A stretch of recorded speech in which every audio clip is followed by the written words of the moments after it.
Hello, guys. Welcome to another session. So, here we will be discussing a very important topic from your paper two, that's violence against women. So, don't consider this as a topic from paper two. This is a topic that you can highly anticipate in your essay, which is a 125 mark.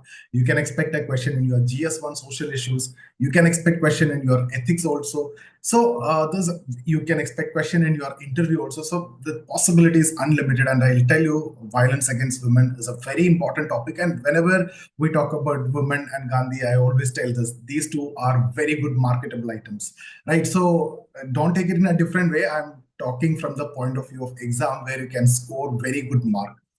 So let's get into the discussion. What I do is I'll give you the framework first, and I'll try to cover the most important elements. So this is again not actual session. The class is different, and this is a revision session. So if you have already prepared this topic, this is going to help you to add some extra content. So this is a value addition, and at the same time, it will help you to revise. So if you are missing something that I'm discussing, in fact, I discuss everything which is required for this topic. This is complete in itself. Beyond this, you don't want anything, and you can update your notes if you're missing something from your notes, right? So let's talk about the definition and forms of violence against women first in the introduction.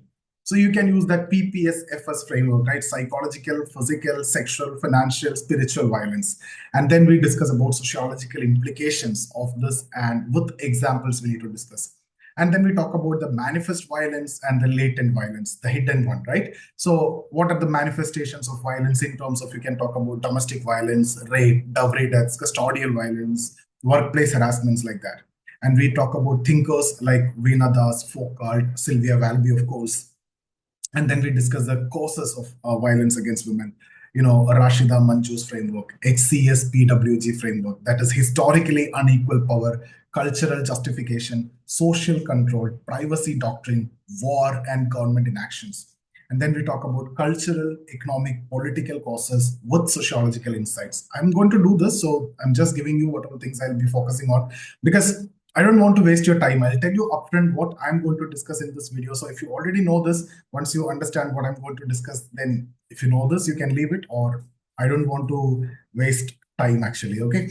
So again, impact of globalization on violence against women, you can discuss like consumerism, technology, displacement, pink collarization. Here we can discuss the thinkers like Dipankar Gupta, Veena Agarwal, and then Karuna Ahmed, right? And then we also talk about the protest movements and interventions like grassroots movements, the Gulabi Gang, Blank Noise, Beshrami Morcha. So all those we can discuss, and then state and international initiatives for her, she, or he for she, right? So then Domestic Violence Act, right? So the framework that you can again follow that I've discussed before, and then Dowry Prohibition Act you can follow, and talk about UN women campaigns and the Mawa's role. Sociological perspective, if you want to discuss, we can add Sylvia Walby on intersectionality and systemic gender oppression. So intersectionality, you can talk about, see, women, you take women and then Dalit women. So here there is an intersection. Then the upper caste woman, Dalit woman, being a woman and being a lower caste, and elderly women. So being a woman, being an elderly woman, being a lower caste elderly woman, right? So this is how you will be talking about different intersections and how a woman is going to get affected. And then Veena Dasan on cultural construct of violence, right? The role of mother is culturally constructed, and here Veena Das cultural construct of violence, and then Andre Bette on law and cultural resistance, M.N. Srinivas on dowry and consumerism. So when you talk about challenges in addressing violence against women, talk about cultural resistance, institutional gaps, economic dependency, intersectional disparities, and then criticize the criticisms and insights from sociology by using sociological perspective. And then you give a conclusion where you talk about a holistic approach to tackle violence against women. And then we also need to discuss the need for societal, legal, and cultural reforms. And then we can use quotes and insights from sociologists if you have, to emphasize a systemic solution. So this is how we need to cover this, a very important topic, very marketable items where you can score very good mark. That the way I would discuss this. And guys, this is a revision session. So if you're looking for complete course or test series or mentorship, get in touch with us. The details are given in the description. Also take the complete PDF if you are not able to attend the course, and then study with that. So that is actually going to help you. Whatever you are missing, it will be over there. So that's free of cost. You can download it from the description.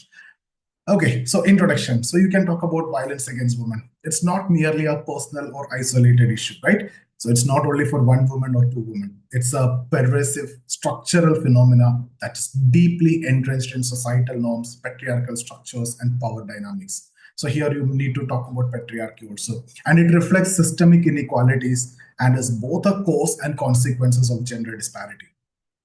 You can talk about sociologists like Sylvia Walby, Andre Bette, Veena Das. They have emphasized that the violence against women is rooted in the intersection of social, cultural, economic, and political factors that perpetuate the gender-based violence.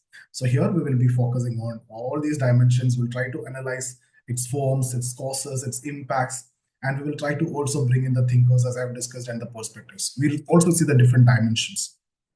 So you see, the violence against women is any act of, you define what is violence against women, any act of gender-based violence that resulting in physical, sexual, psychological, or economic harm to women. All this comes under violence against women. So sociologically, when we talk about violence against women, is understood as a manifestation of power relation and cultural norms that subordinate a woman. So Veena thus described it as a manifestation of culturally constructed boundaries that uphold patriarchal control over women. So it's not just an individual issue, but it's a structural and systemic problem, and it is rooted in patriarchy, right? So you can talk about patriarchy also as and when, depends upon the time and depends upon the space and the demand of the question. So now let's talk about the forms of violence against women. You remember that format, that PPSFS, various dimensions.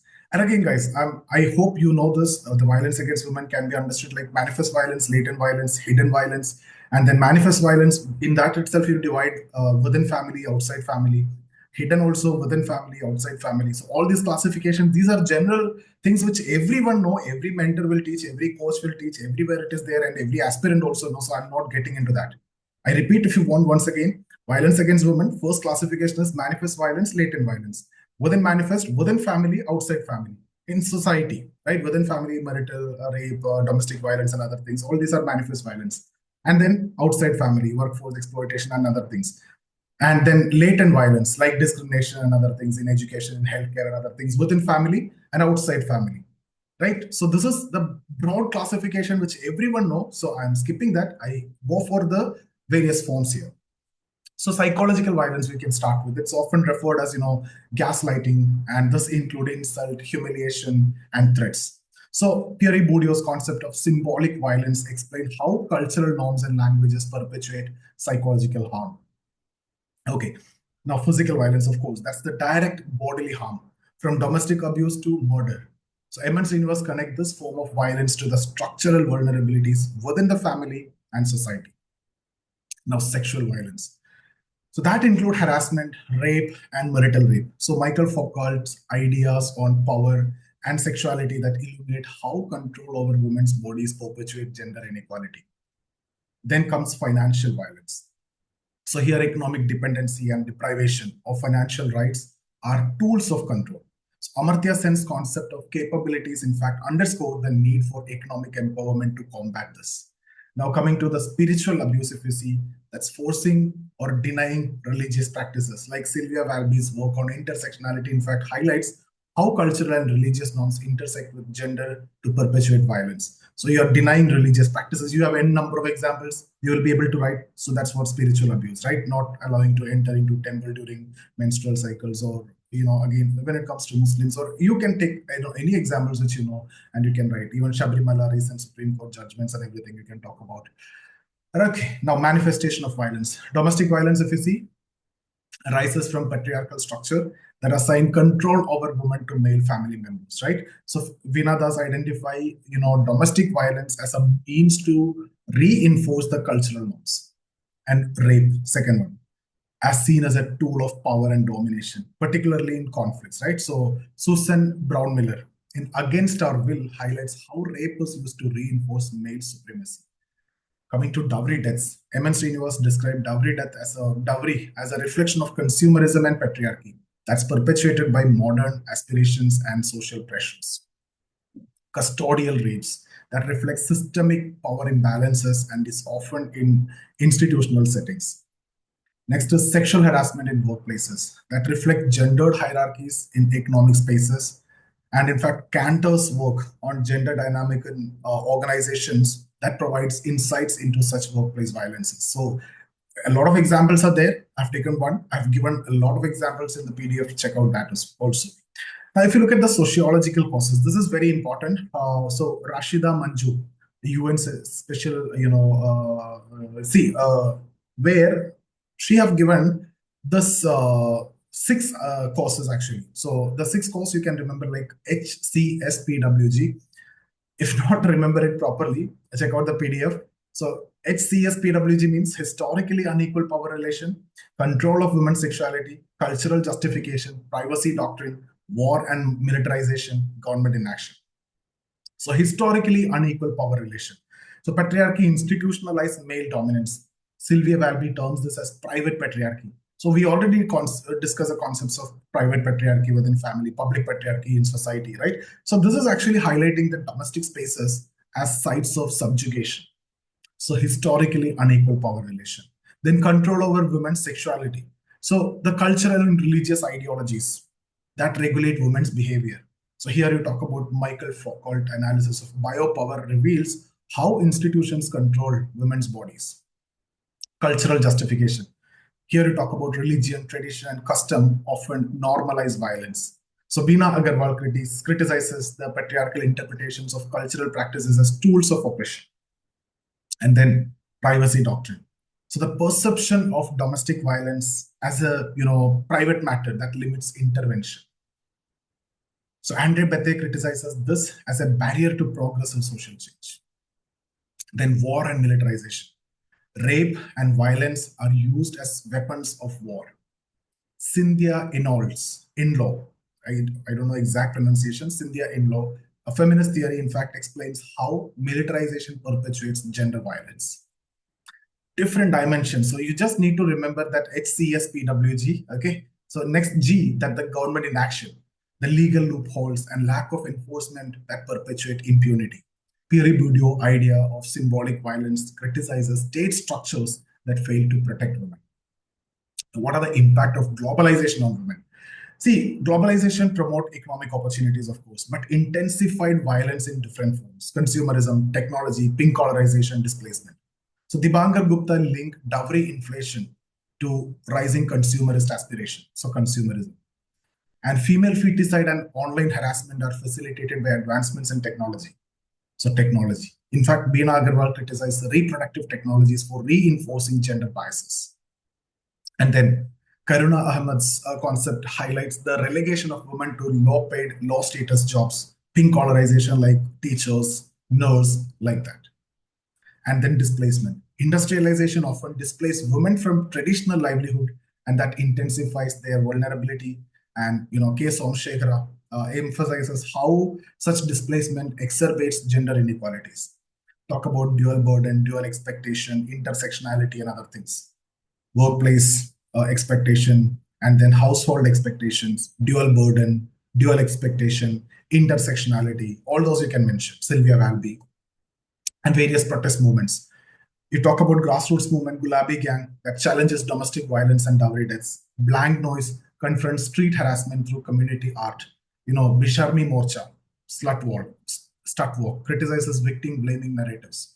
And then state initiatives, various state initiatives. You talk about, this Domestic Violence Act, Dowry Prohibition Act, in National Commission for Women, right? So in various institutions, NCW, and then post committees, international campaigns, he for she, that engages men as allies in the fight for gender equality. UN Women Initiative, advocate for systemic changes in gender policies. Now, if you want to add sociological perspectives to this, the best is to add Veena Das, Sylvia Walby. You can also talk about, Hemant Srinivas, and then Andre Bethé if required, and Michel Foucault. So violence against women, according to Veena Das, reflects societal attempt to confine women within patriarchal norms. And that's limiting their freedom and perpetuating that dependency. So it's perpetuating that dependency and, continuing that patriarchal norms. Sylvia Walby's intersectionality reveals how class, caste, religion intersect with gender to create a compounded vulnerabilities. So intersectionality, whenever you get a question on women, Sylvia Walby intersectionality, you can connect it with economy, class, you can connect it with caste, you can talk about religion, certain religion. A woman, Muslim, face problems compared to a woman Hindu, right? A woman, Muslim, elderly face more problem. Or you talk about now a backward caste, or a woman, poor, Muslim, elderly. Or you talk about women, backward caste or Dalit, problem.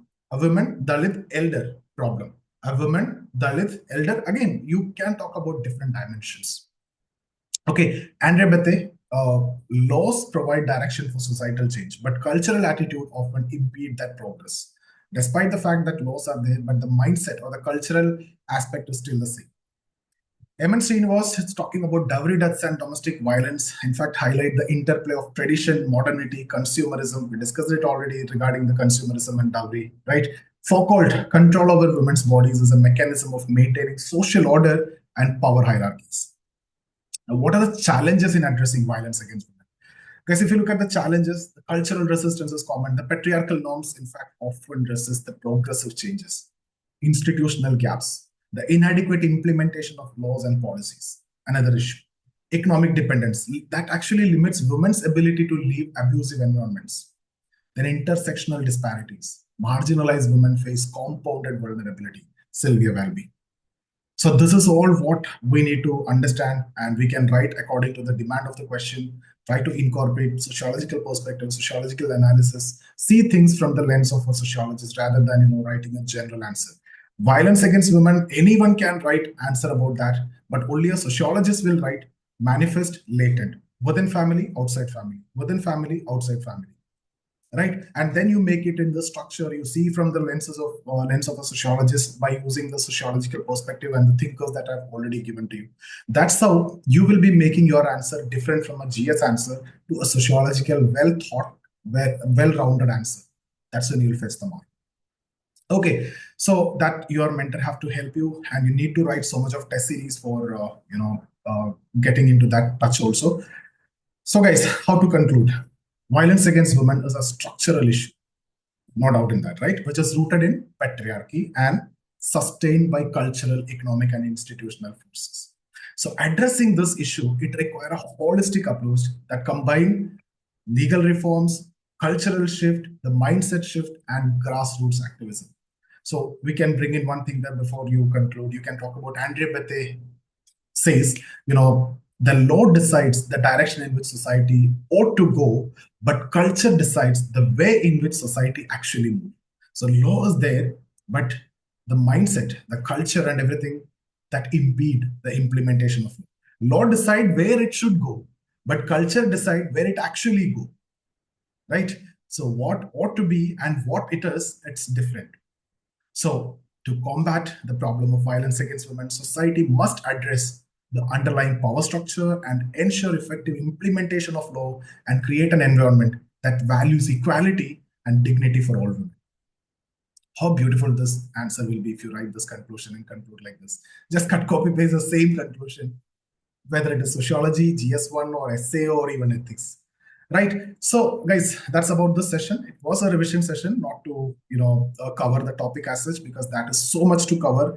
Big topic it is. Very important topic also. So you can download the PDF from the description. If you are looking for a sociology course or test series or mentorship, get in touch with us. Check out the details in the description. And also, if you like the video, share it with your friends. I hope I have done justice to the time that you have spent with me on this particular session for revision. Consider this only from the perspective of revision.